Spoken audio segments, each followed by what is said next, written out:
Davie504 and TwoSetViolin had this amazing battle, or I should say a concert in Singapore, and they tried to determine which is a better instrument, violin or bass.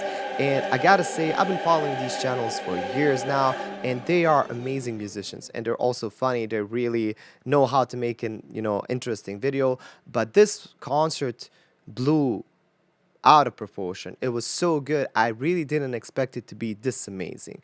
And they've live streamed it. They've had a concert live in Singapore, of course.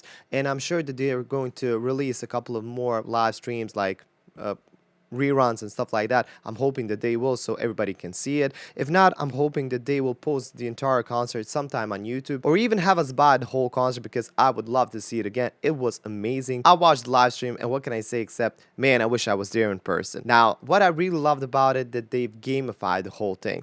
They made it into this game of 9 rounds, and every round was kind of a different genre, different period of music and stuff like that, which they've tried to master to play through it, and the first that will win 5 rounds will be the winner. Now, I'm not going to spoil anything too much, but it was amazing. And one thing that I really loved is that, let's say, TwoSetViolin really made classical music more approachable to everybody. Now, I'm a teacher myself of music. I'm teaching singing and piano in music schools, and often these students are not really connected to classical music that much. They find it boring, they find it dry, but this concert is a very good example of how you can make it more accessible to the audience. First of all, they made it more interesting just by talking between songs a bit, trying to communicate with the audience, trying to make them laugh a bit. And I think that's very important because instrumental music can be at times maybe boring if you don't approach it in the right mindset.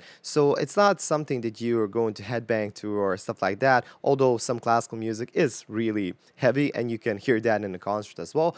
But all in all, you need to be in this mindset of really listening and approaching music a bit differently. Maybe even analyzing it a bit, trying to figure out the structure. And sometimes understanding the structure makes you appreciate it even more. I can give you an example from my life. I was never a big classical music fan up until one point. I was in my primary music school and we had this teacher that absolutely nobody liked because she was an awful person. I'm not going to sweet talk her. She was awful. She's still awful, but that's another topic. I mentioned it in a couple of other videos. One thing that she did right is that whenever there was a concert, at the same time that we had, let's say, a class of solfeggio, she would take the whole class to see the concert. Now, our music school is based in this big building where we have a lot of art shows, gallery stuff, theater performances, movies, you name it, anything that has anything to do with culture. This is a place where it usually happens. So I remember one time vividly, we were going to this concert and I was like so not interested. I just wanted to go home. But I remember this small orchestra playing the theme from Tom and Jerry. And my eyes just like lit up because, wow, this is the first time that I've actually recognized, even now I'm just getting goosebumps talking about it. This is the first time I recognized a classical piece of music live. And it actually meant something to me. I connected it to the cartoons that I was watching as a young kid. And, that resonated with me because I had something to connect to. First of all, it was kind of funny because, when you hear that Looney Tunes kind of sound, they played Looney Tunes, they played Tom and Jerry and stuff like that. They played a couple of these cartoon songs, let's say cartoon instrumentals, and I just loved it. And for the first time ever, I figured out, wow, man, this classical music can actually be fun. It's not all dry, it's not all boring. And this is exactly what TwoSetViolin did in this concert. They made it so approachable. They made it so easy to listen to. Today I'm listening to classical music without any problems, operas as well, but there's definitely a learning curve that has to happen if you want to really understand this music. And that's something that people often nowadays don't really have a time, and it's just like listening to pop music. I sometimes refer to it like the fast food of music. Everybody likes eating hot dogs and stuff like that, and it's really, pleasing in moments and stuff, but it's also not something that you can really eat every day, let's say. It's not something that you're going to talk about. You're not going to say, okay, this is the best hot dog. But if you go to a very fancy restaurant and you have a very nice dish, you're going to talk about it like in months and in years, you're going to recommend that place to everybody.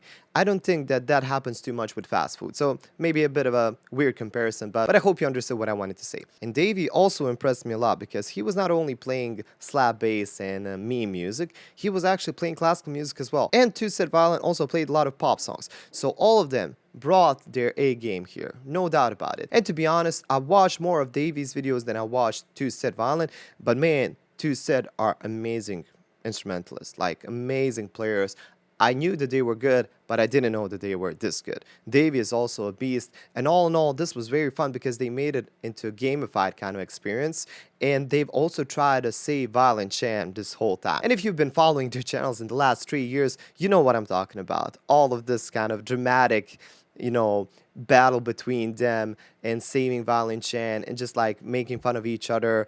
And there was one very amazing thing in the concert is when they've switched instruments and Davey actually played violin and they played bass, and I'm not going to spoil it, but man, it was fun. They made something really extraordinary with this concert, and if you can support them in any way, check out their channels, buy their merch, check out the live stream if they're going to repeat it any day. I'm sure you would love this concert. I really loved it so much that I can't wait to see it again if they ever post it, and I'm sure they're going to because it's still kind of fresh. Support them in any way that you can because they're really doing something impactful here, not just making classical music more accessible to the masses and stuff like that, but they're actually giving us a blueprint of how maybe future concerts should happen. This coming from a musician who's been gigging a lot, playing a lot of different venues, singing in big theater halls and stuff like that.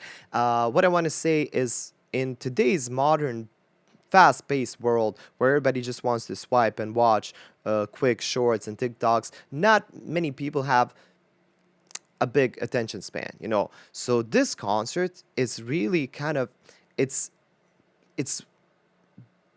the best paced concert that I've watched in ages. That's what I want to say. It's really kind of made into shorter segments that you can really watch, and as soon as you watch the first segment, you want to watch the second one. You want to watch the third one and up until the end. Now, they're not as short as, like 1 minute or stuff like that. They're about 7 minutes by the segment, and that tells you a lot because if you can make 7 minutes interesting, then you don't have a big problem making even an hour and 20 minutes of a concert interesting. But if you can't make even 1 minute interesting, then you have a problem. So they really gave us a blueprint of how I think some future concerts might play out. This was a very fun concert. I recommend it to everybody, and if there's ever a chance, if they post the whole thing live or if I can buy it and watch it again, I would definitely want to share this with my students.